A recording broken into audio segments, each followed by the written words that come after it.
एक ही अज्ञान है कि हमें पता नहीं कि हम कौन हैं।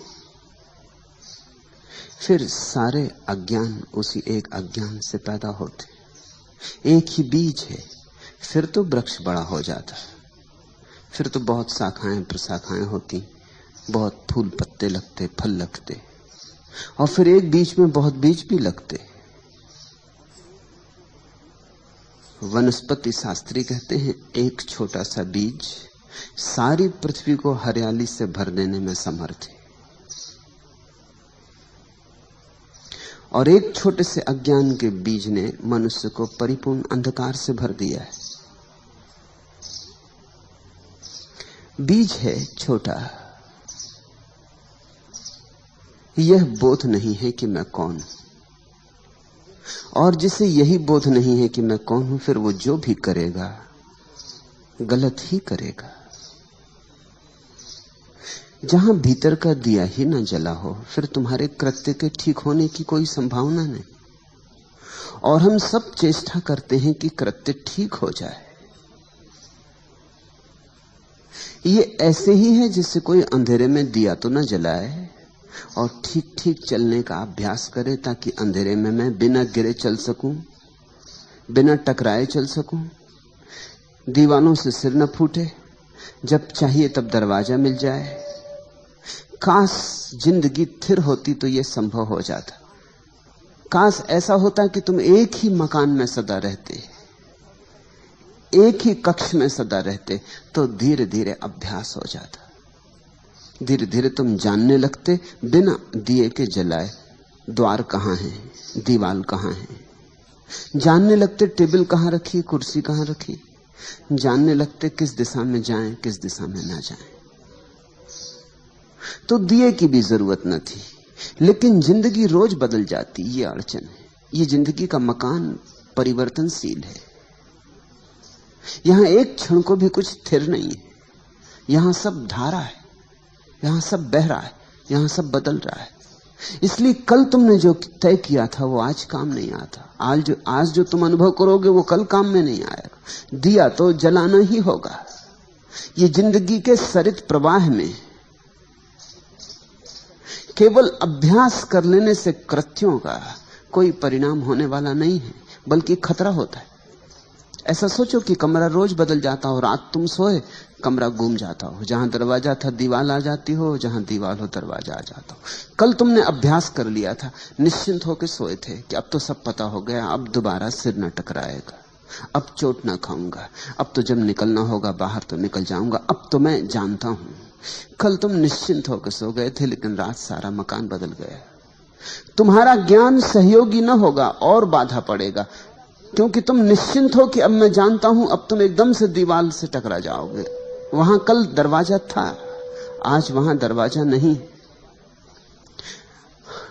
इसलिए जिसको हम तथाकथित अनुभवी आदमी कहते हैं वो और भी गड्ढों में गिरता है। बच्चे तो थोड़ा संभल के भी चले, अनुभवी संभल के नहीं चलता, क्योंकि अनुभवी को ख्याल है कि मैं तो जानता ही हूं।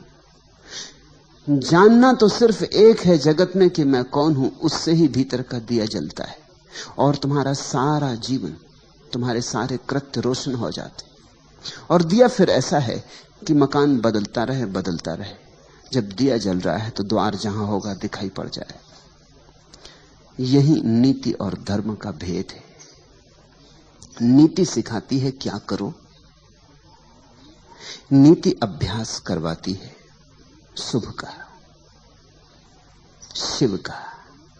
बुरा छोड़ो, बुरे की आदत न डालो, भले की आदत डालो। नीति आचरण को बदलवाती है और अंतस अंधेरे से ही भरा रहता है। तो आचरण तो अच्छा भी हो जाता है तो भी क्या परिणाम होता है। बुरे आदमी उन्हीं गड्ढों में तड़फ रहे हैं जिनमें भले आदमी तरफ रहे हैं। कोई फर्क नहीं। जब मैं ये कहता हूं तुम थोड़े चौंकोगे, तुम कहोगे बुरे आदमी कारागृह में बंद हैं और भले आदमी अपने महलों में बैठे हैं। फर्क क्यों नहीं? ऊपर से जरूर फर्क है, उनके गड्ढे ऊपर से अलग दिखाई पड़ते हैं, लेकिन अगर गहरे में देखोगे तो अहंकार का एक ही गड्ढा है। उसमें कारागृह में बंद आदमी भी तड़फ रहा है, उसमें मंदिर में बैठा हुआ पूजा करने वाला आदमी भी तड़फ रहा है। गड्ढा एक है, अहंकार का गड्ढा है।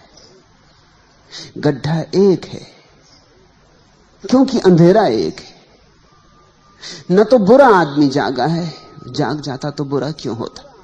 और ये वचन भी मुझे तुमसे कहने दो कि न भला आदमी जागा है, अगर जाग जाता तो भला क्यों होता। तुम थोड़े चौंकोगे, क्योंकि जागा हुआ आदमी न बुरा होता न भला होता। जागा हुआ आदमी तो बस जागा होता है। जागरण भलाई के उतने ही ऊपर है जितने बुराई के। जागा हुआ आदमी न तो दुर्जन होता न सज्जन होता। जागा हुआ आदमी बुद्ध होता, प्रबुद्ध होता। बुद्ध से किसी ने पूछा है, आप कौन हैं? देखकर उनके अप्रतिम सौंदर्य को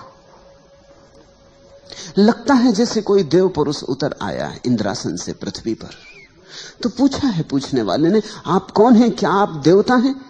इस वन स्थली में, इस एकांत निर्जन में, इस बट वृक्ष के नीचे बैठे, क्या आप स्वर्ग से उतरे कोई देवता हैं? आपके सौंदर्य को देखकर ऐसा लगता है इस पृथ्वी के नहीं, पार्थिव नहीं है ये सौंदर्य। आप देवता हैं? बुद्ध ने आंख खोली और कहा, नहीं, मैं देवता नहीं। उस आदमी ने पूछा, तो फिर आप किन्नर हैं? देवताओं की थोड़ी नीची कोठी, जो दरबार में देवताओं के संगीतज्ञ हैं, आप वे हैं? बुद्ध ने कहा, नहीं, वह भी नहीं। तो पूछा उस आदमी ने, आप चक्रवर्ती सम्राट हैं, इस पृथ्वी के सबसे बड़े राजा हैं? बुद्ध ने कहा, नहीं, वह भी नहीं। तो आप कौन हैं? मनुष्य तो होंगे कम से कम, उस आदमी ने पूछा। और बुद्ध ने कहा कि नहीं, मनुष्य भी नहीं। तब तो वो आदमी जरूर अवाक रह गया होगा कि आदमी होश में है या बेहोश, पागल है।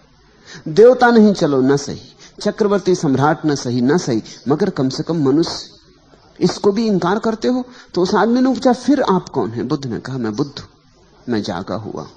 और जागा हुआ सिर्फ जागा हुआ होता है, उसकी और कोई सीमा नहीं होती, उसकी और कोई परिभाषा नहीं होती। भीतर का दिया जल जाता है तो तुम रोशन हो जाते, तुम जागे हुए हो जाते। जागे हुए से बुराई तो होती ही नहीं, हो ही नहीं सकती। और जागे हुए को ऐसा बोध कैसे हो कि मुझसे भलाई होती? जिससे बुराई होनी बंद हो गई, उसे ये बोध भी मिट जाता है कि मुझसे भलाई होती। जब तक तुम्हारे भीतर चोर है, तब तक तुम्हारे भीतर दानी भी हो सकता है। जिस दिन चोर चला गया, उस दिन दानी भी चला गया। मैं ये नहीं कह रहा हूं कि दान नहीं होगा, उसी दिन दान होगा, लेकिन दानी नहीं होगा। तुमसे दिया तो जाएगा, लेकिन अब देने वाले का अहंकार निर्मित नहीं होगा। तुम ये दावा ना करोगे कि मैं दानी हूं। तुमसे हिंसा तो नहीं होगी, अहिंसा भी नहीं रह जाएगी। मैं ये नहीं कह रहा हूं कि तुम्हारे जीवन में अहिंसा नहीं होगी, अहिंसा ही होगी, मगर मैं अहिंसक हूं ऐसी थोथी धारणा नहीं बनेगी। जिस दिन बीमारी चली जाती है, उसी दिन स्वास्थ्य का भी विस्मरण हो जाता। तुमने देखा या नहीं, सोचा या नहीं? सिर में दर्द होता है तो सिर की याद आती है, सिर में दर्द नहीं रह जाता तो सिर की कौन याद करता है?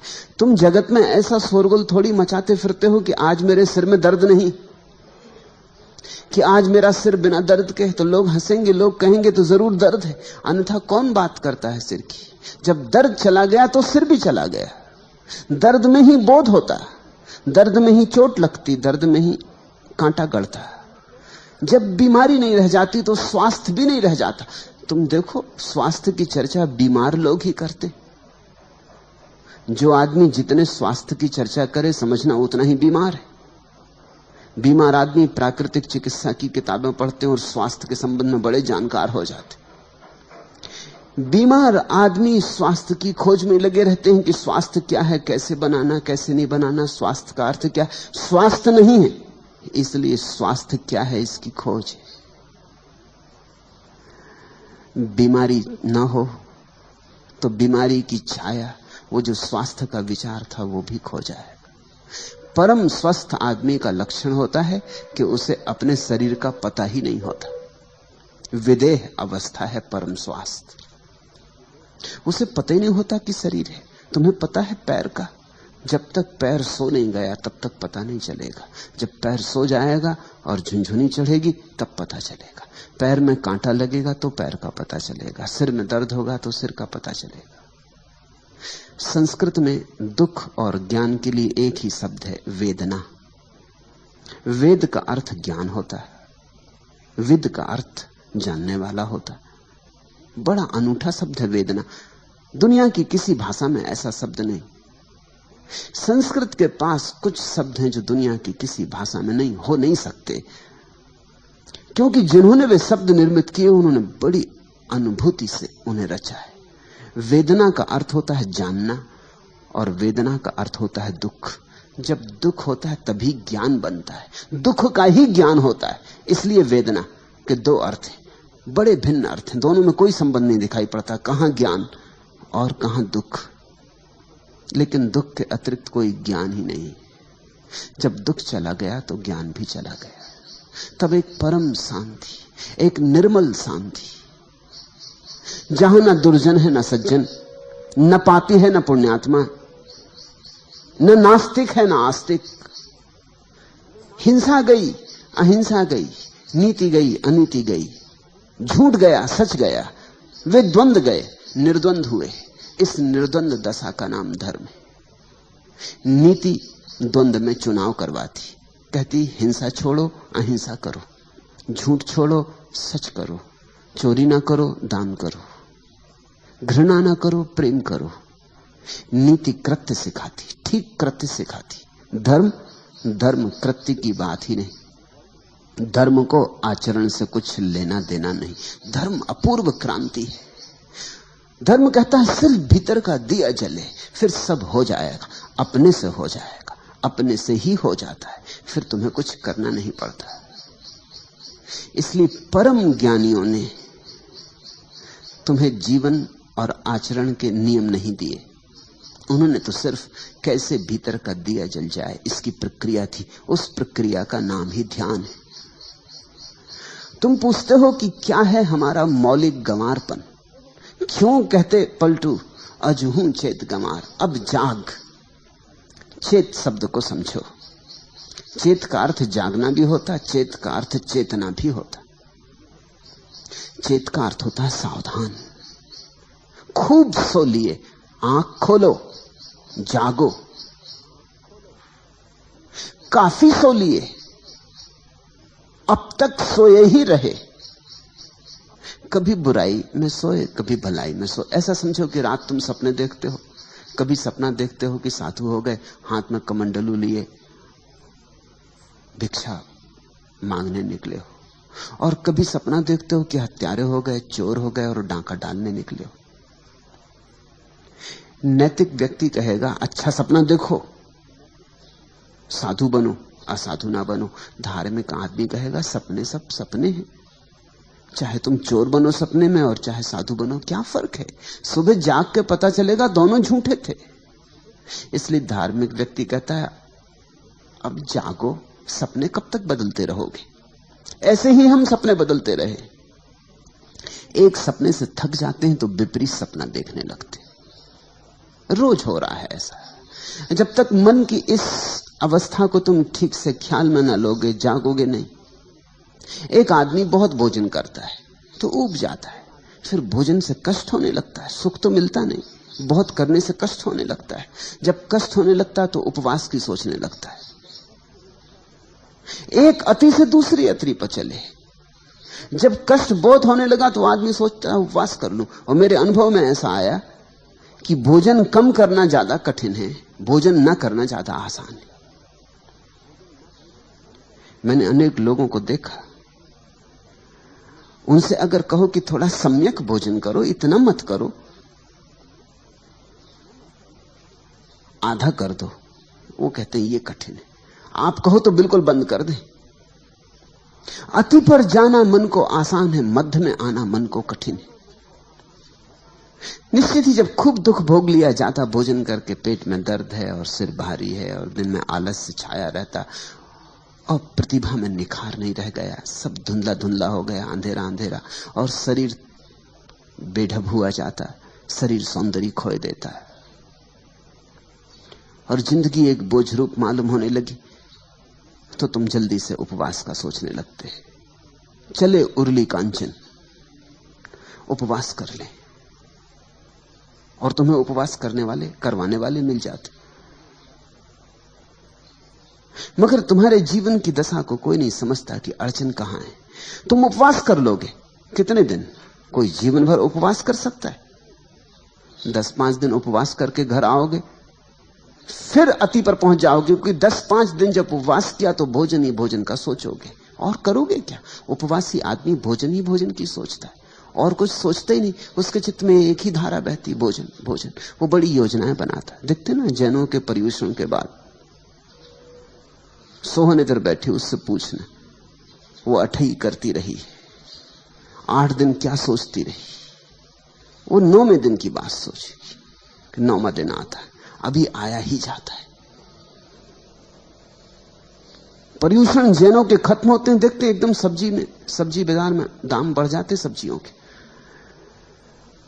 8-10 दिन किसी तरह रोक लिया है, बलपूर्वक, हिंसात्मक ढंग से, क्योंकि हिंसा है उपवास। ज्यादा खाना तो हिंसा है ही, उपवास भी हिंसा है। ज्यादा खाने में भी तुम शरीर को सताते हो, इसलिए हिंसा है, और कम खा के भी शरीर को सताते हो, इसलिए हिंसा है। सताते तुम दोनों हालत में हो। तुम्हारी दुष्टता जाती नहीं। कभी धर्म के नाम पर सताते हो, कभी अधर्म के नाम पर सताते हो, मगर सताते तुम निश्चित हो। 8-10 दिन सता लिया, आशा में कि स्वर्ग मिलेगा, लोभ में किसी तरह बांध के 8-10 दिन गुजार लिए। इसलिए जब जैन उपवास करते हैं तो मंदिर में रहते हैं ज्यादा समय, क्योंकि वहां आसानी पड़ती। वहां और भी उन्हीं जैसे दुष्ट अपने को सताए हुए बैठे, उनको देखकर राहत मिलती कि हम कोई अकेले नहीं है, नाव में और बुद्धू भी सवार है। अकेले होने में आदमी को शंका होने लगती, संदेह होने लगता है कि पता नहीं मैं ये क्या कर रहा हूं। उपवासी आदमी को रेस्तरां में जाके बिठा दो तो उससे बड़ी अड़चन होगी, क्योंकि सब लोग भोजन कर रहे हैं, गुलछर्रे उड़ा रहे हैं, चर्चा कर रहे हैं, भोजन की सुगंधियां उठ रही हैं, नासापुटों को उत्तेजित कर रही हैं, भूख को जगा रही हैं। उपवासी आदमी रेस्तरां में जाके नहीं बैठता, मंदिर जाता है। वहां भोजन से दुनिया बिल्कुल दूर है।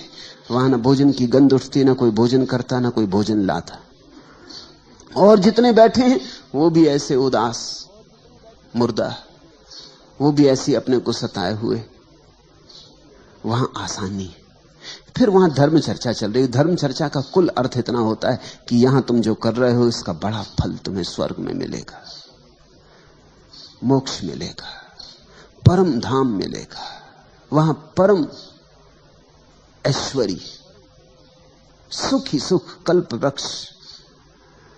तो बैठा उपवासी आदमी सोचता है कि थोड़े दिन की बात और है, फिर तो कल्प वृक्ष के नीचे बैठेंगे और जो भी चाहिए वो प्राप्त कर लेंगे। जैसा चाहिए, तब चाहिए, उसी क्षण मिलेगा। ऐसे किसी दिन 10-5 दिन धर्म चर्चा सुन के लोभ का विस्तार करके गुजार दिए, फिर इसके बाद तुम एकदम भोजन पे टूटते हो। वो जो 10 दिन का है उसका बदला लोगे ना, उसका बदला कहां जाएगा? वो तो लेना ही पड़ेगा। अब मन 10 दिन भूखा रह रह के उब गया। अब मन कहता है ठीक से खा लो, अब तो ठीक से खा लो, अब 2-4 दिन तो बिल्कुल स्वतंत्रता दे दो। तो जितना उपवास में वजन गिरता है उसके 5-7 दिन के भीतर उतना वजन वापस बढ़ जाता है, थोड़ा ज्यादा ही बढ़ जाएगा, क्योंकि उपवास भूख को भी जगा देता है और शरीर को राजी कर देता है ज्यादा पचाने के लिए। तो शरीर झपट्टा मार देता है, जल्दी पचाने लगता है, जल्दी खाने लगता है, पाचक रस जल्दी छूटते हैं, ज्यादा छूटते हैं। तो तुम देखोगे उपवास में वजन गिर जाएगा, 2-4 दिन में वजन फिर उतना ही हो जाएगा, थोड़ा ज्यादा भला हो जाए, कम तो नहीं होने वाला।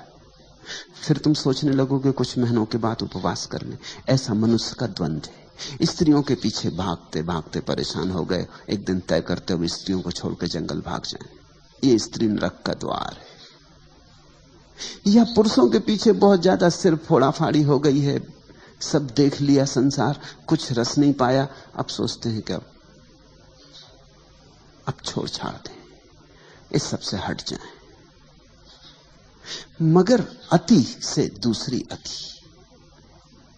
तो नीति तुम्हें एक अति से दूसरी अति पर ले जाती, क्रांति नहीं हो पाती।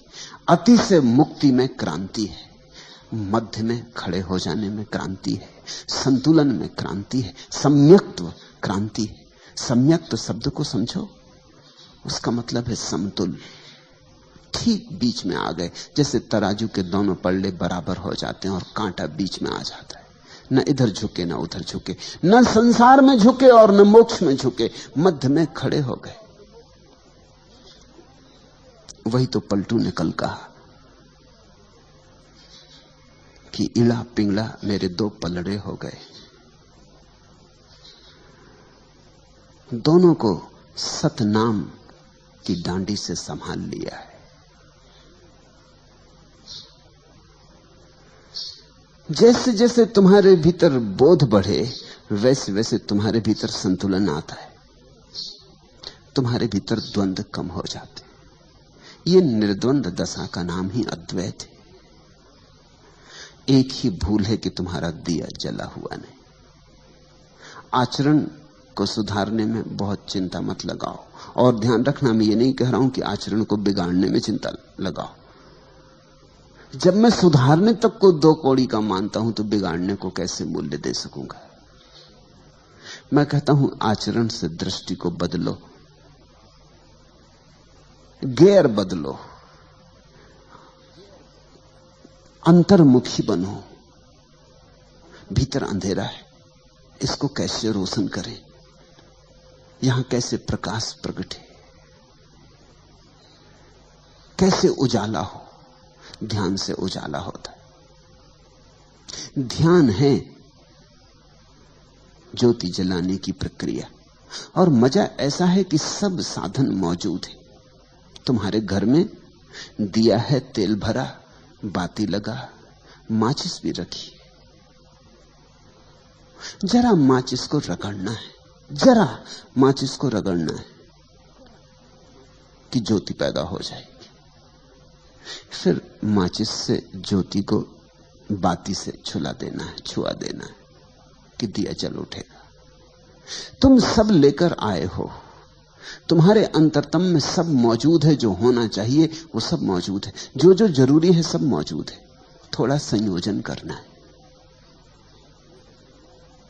थोड़ा सा संयोजन। तुम्हारे भीतर साक्षी भाव की संभावना छिपी पड़ी है। जरा चेष्टा, जरा अपने को झकझोरना है। उसी झकझोरने को पलटू कहते हैं अजहू चेत कमार। अब तो जाग, अब तो जाग। खूब सो लिया, कितना सो लिया। सोते सोते जन्म जन्म बीते, सदियां बीती, अनंत काल बीत गया। अब आंख खोल, बहुत सपने देखे, अब सत्य को देख, स्वयं को देख।